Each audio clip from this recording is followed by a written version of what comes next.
This is the rate of monetary expansion, and this is different than what we typically have in inflation. First of all, very important thing. You're a podcaster. Yes. What was the main motivation to go into a podcast, talk about Bitcoin in particular? Because I mean, it's do you know what? There was no real plan to it.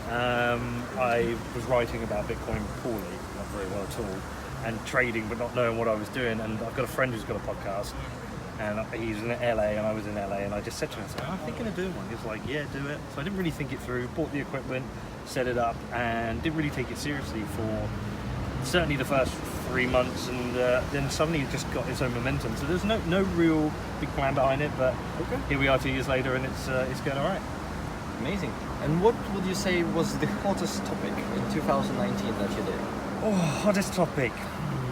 Well, so talking about nodes recently has been quite a hot topic. You know, that's I raised the issue that it's not the easiest thing to do if you're not tech savvy, and that a lot of people are like, oh yeah, it is, you're an idiot. But actually, I spoke to a lot of people since, and they have found it difficult. They have found it intimidating. They don't understand it. And I think once you get into it, it's easier than you think. But that first barrier, so that's been hot recently.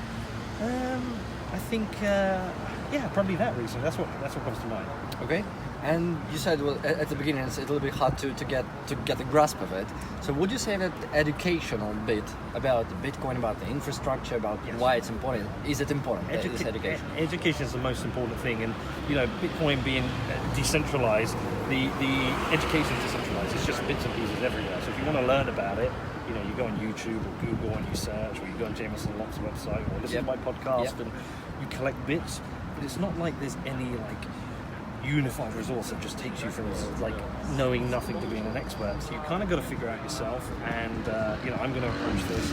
I think education is super important, but even before we get into education, what I think is really important is for people who are in Bitcoin and they understand it, is they've got to try and get out of their bubble, and you've got to think of the people who are coming day one who don't understand the difference between Bitcoin and a shitcoin. They don't understand about security, being self-sovereign, why only your private keys matter. There's can I swear?